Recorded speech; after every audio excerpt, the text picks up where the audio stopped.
Ndugu zangu, bingwa tiba asili ya Afrika Dr. Imani Mandoto, siku ya leo tunataka kuwapa elimu. Na elimu yangu siku ya leo itajikita katika wale watu wanayesumbuliwa na maradhi hospitali lakini maradhi hayaonekani. Dr. Imani Mandoto natambua ya wazi kuna watu wanaoteseka sana katika hii dunia na wanateswa na wachawi. Wachawi wamewapandikizia magonjwa na maradhi katika nafsi na miili yao, na kila siku watu wanakuwa ni watu wanayeumwa.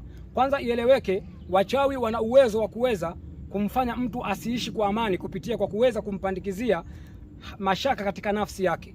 Kuna watu ambao hawana amani katika maisha yao kwa sababu nafsi yao imetandwa na hofu, na hii ni kifungo ambacho wachawi wanachokuwa wanakitumia ili kuweza kuwanyima watu uhuru, watu wasiwe na amani, watu wasiwe na afya katika maisha yao. Kwa hiyo kama wewe ni mtu ambaye unasumbuliwa na maradhi aina mbalimbali, kwa sababu natambua wazi kwamba wachawi wanaweza kuroga mtu katika mwili wake, wakamlisha vitu vibaya, wakamtegea mtu vitu njia panda, wakaweza kumrushia mtu kwenye macho, wanaweza wakamchanja mtu chale za kichawi, wanaweza wakamfanyia vitu, wakampiga mtu zongo la mkomo, wanaweza wakamfanyia vitu vya aina mbalimbali ambavyo vitu hivyo ni vya kichawi, vinakuwa viko ndani ya mwili wake. Kwa hiyo vitu vya kichawi ambazo zile ni sumu za kichawi zinapoingia kwenye mwili wa mtu, iwe kwa kutegewa, iwe kwa kulishwa ama kwa kutupiwa, huyo mtu moja kwa moja anakuwa anaanza kuhisi maradhi katika mwili wake. Na mara nyingi sana maradhi yanaanza taratibu na yanakwenda yakiongezeka kulingana na mtu anavyochelewa kupata tiba kwa waganga kwa lengo la kuondoa hivyo vitu vilivyo kwenye mwili wake. Kwa hiyo kama wewe utakuwa umekaa na uchawi kwa muda mrefu, kwa sababu katika kanuni za kiuganga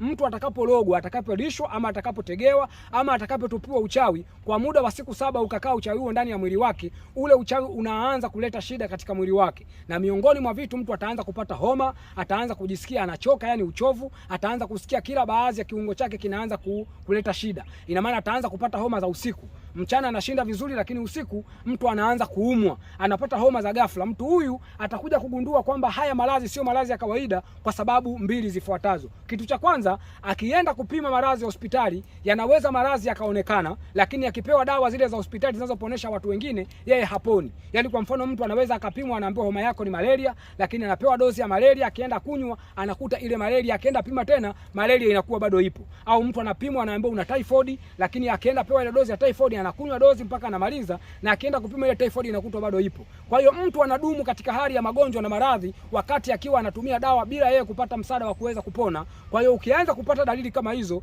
ukae na kujua matatizo yako ulionayo yamesababishwa na vitu vya kichawi ulivyokuwa navyo ndani ya mwili wako. Ieleweke, uchawi unapoingia ndani ya mwili wa mtu, ukikaa kwa muda wa siku 7, uchawi ule sasa unakwenda kuzalisha sumu. Ile sumu inakwenda kuzalisha maradhi katika mwili wako. Na maradhi yatakuwa ni maradhi yale yale ya kawaida unayoyafahamu. Mtu anaweza akawa na kisukari, kumbe kisukari ni cha kichawi, amerogwa. Mtu anaweza akawa na pressure, kumbe pressure ni ya kichawi, amerogwa. Mtu anaweza akawa na vidonda vya tumbo, kumbe vidonda vya tumbo ni vya kichawi, amerogwa. Mtu anaweza akajisikia mifupa inasagana ndani ya mwili wake, kumbe mtu anakuwa amerogwa. Kuna watu imefikia mpaka wanakuwa wanavunjika. Yaani mtu amelala, akija amka asubuhi anajikuta mkono unamuuma, akienda fanywa x-ray anaambiwa kwamba amevunja mkono. Unashangaa amevunja mkono akiwa amefanya nini? Kumbe ni aina ya uchawi uliokuwa ndani ya mwili wake. Ama mtu mwingine anatembea tu anajikuta amepata kama vile mshtuko, akienda pimwa mguu anaambiwa mguu umevunjika mara 3 au mara 4. Anashangaa, au anaambiwa amevunjika mfupa wa paja. Mtu anashangaa shida ni nini? Au anaweza kuambiwa uti wa mgongo, diski zinasagana. Mtu anashangaa hii ni nini? Lakini hiyo kumbe inakuwa ni aina ya uchawi ambao mtu anakuwa ametegewa, kwa sababu uchawi wote wa kutegewa mtu akauluka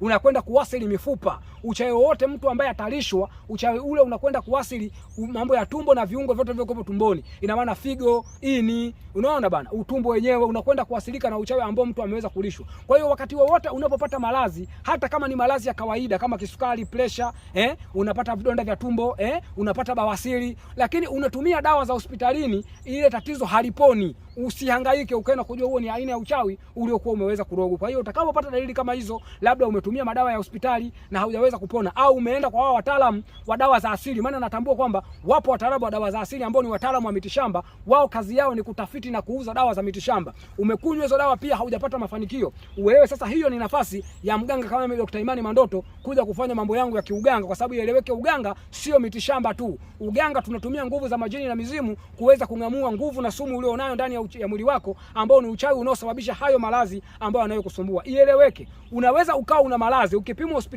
hospitali hawana uwezo wa kuona uchawi, wataona maradhi, lakini mimi nakuhakikishia hayo maradhi yanayoonekana kuna kitu maalum kinachozalisha maradhi hayo, ambayo ndio huo uchawi ninayozungumzia mimi Dr. Imani Mandoto. Sasa ili uweze kupona, kama ni pressure, kama ni kisukari, kama unaambiwa figo yako imefeli, kama unaambiwa ini, vidonda vya tumbo, lakini kama uchawi hiyo ni kitu ambacho kimetokana na kurogwa, hata utumie dawa za hospitali uweze kupona, ni mpaka uweze kutolewa huo uchawi. Tutakapoutoa huo uchawi kwa nguvu za mizimu na uganga wa jadi, tunaweza kutoa hivyo vitu na tukaweza kukuzindika. Sasa baada ya hapo, ukipatiwa dawa unakwenda kupona maradhi hayo, na unakuwa ni moja kwa moja unakuwa umeweza kupata salama. Naamini utakuwa umepata elimu ya kutosha kwa namna nilivyokuelewesha kwamba yapo maradhi ambayo yanayokusumbua hivi sasa. Unawezekana ukawa unahangaika hospitali haupati mafanikio. Uelewe kwamba hayo maradhi yanayokusumbua ni maradhi ya kurogwa. Wachawi wana hila za kuweza kukuwekea sumu mbalimbali kwa kupitia kukutegea, kukulisha na kukutupia ili kuweza kukusababishia maradhi. Na ina maana ukienda kupima hospitali unaonekana kabisa kwamba una kisukari, wewe unaweza kuona kisukari huu ni ugonjwa tu, sio mambo ya kurogwa, lakini nakuhakikishia